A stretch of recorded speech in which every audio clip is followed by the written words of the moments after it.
Okay, an update on the pulling down of the bb4 Pornicroft motor, just under 7 litres, 68 horse to 2000, but that's unofficial. We've mounted it on an old Fuller & Johnson transporter wheels to make it so we can move it around and get it easier into the shed. We've got the boards have got to be cleaned more yet, but we've got the motor turning over. The motor, while turning and while it had a lash on the cam, was tied in the Maggie drive. We'll just work around the front. This oiler, which also acts as a set screw here, was open, and I first thought, and this shaft here, which is the magneto drive shaft, and the fan belt drive, that drives the engine speed,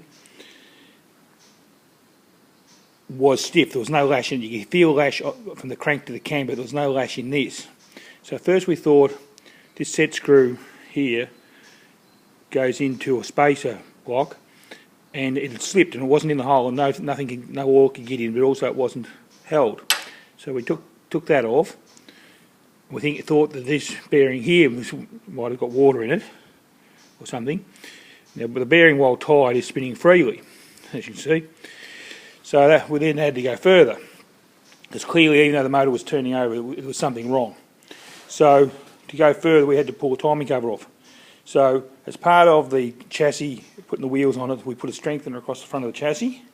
So that allowed us to remove the front mount, which is how it mounts into the front cross member of the truck chassis by that mount. And we then removed the fan drive wheel. That then allowed us to remove the timing cover. I was really worried about the alloy. So that's the timing cover off. So now we have the motor exposed. I'll just sit that there, lean that up against the wheel for a minute. There. So that's this set screw that had slipped that I was talking about. That's the hole there that the oiler goes into and holds place. That's just a distance piece on the bearing. But now, having got that off, we can't turn that at all. So that outer bearing in there, which is obviously stuck, needs freeing up and cleaning up or replacing, or both. But now, with that out of the way and not dragging, it would, as I said, it would turn over, but the motor wouldn't sort of spin. But now with that out of the way, we can reach out here to the firewheel. I'll just give her a flick, and she's just a bit of lash there on the. You can see the valves, some of the valves going up and down. Where is it? That one there. It's going up there. The rest is stuck up. It's just got to free the followers up yet. But anyway, the motor is now spinning over. I'll just give it a flick. A bit hard one-handed. There you go. The motor's now spinning over freely. So next step is pull that out and free it up, or replace it. With the push lifters, these here, undo that bolt.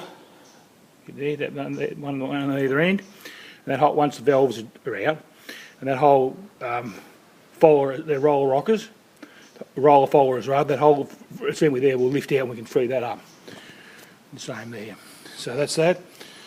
And then I didn't want to do it, but I think I'll have to do a proper job of it. I'll have to drop the sump off. That came off reasonably well. I was worried about the aluminium, so we'll have a go at the sump now. There is